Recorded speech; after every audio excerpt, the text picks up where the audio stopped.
They say nobody wants to work anymore. I wonder why. What could the reason be that nobody wants to work? Because it sucks? I really hate to say this, but it's a classic gripe of out-of-touch corporate executives hiring minimum wage workers, or the trust fund baby who is angry that their gym is busy in the middle of the day.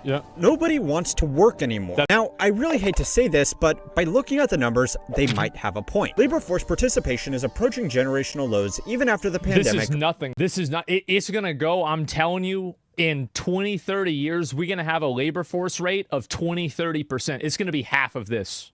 While labor force participation amongst men specifically is the lowest it has ever been. But now there's an engineer that makes a machine that turns big rocks into little rocks, so you're sitting at home on your ass playing video games. Lines have been happening at the same time that unemployment is theoretically quite low, which, if the economists are to be believed, means it should be easy the reason why the unemployment is extremely low is because it's being represented without including people that have exited the job market.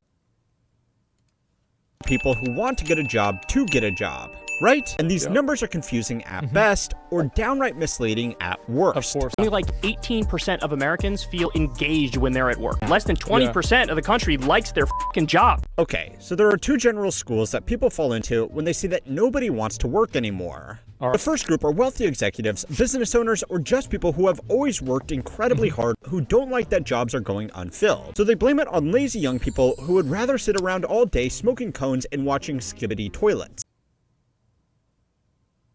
Why you want to sign up for 8 hours a day to do some bullshit for somebody else and not make enough money and waste you're gonna waste your whole day because you work for 8 hours. It's 10 hours every fucking day. Like, think about how much you could do with 10 hours.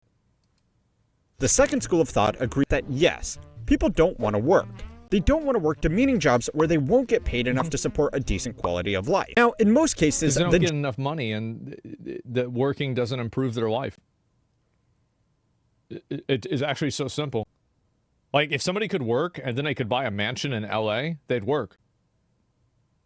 If Burger King paid a wage that allowed you to buy a mansion, there would be 1 million people signing up to work at Burger King. It's so obvious. Jobs that nobody wants to work fall into one of three categories. The first are jobs that are just paying well below market rates given the experience or the location required. Businesses aren't going to be able to fill a full-stack senior development role in Silicon Valley for $50,000 a year plus equity in their questionable pre-seed startup. Probably not. Even entry-level jobs that pay minimum wage in very high cost of living areas are going to be much harder to fill in a city where even finance bros are living in shared housing.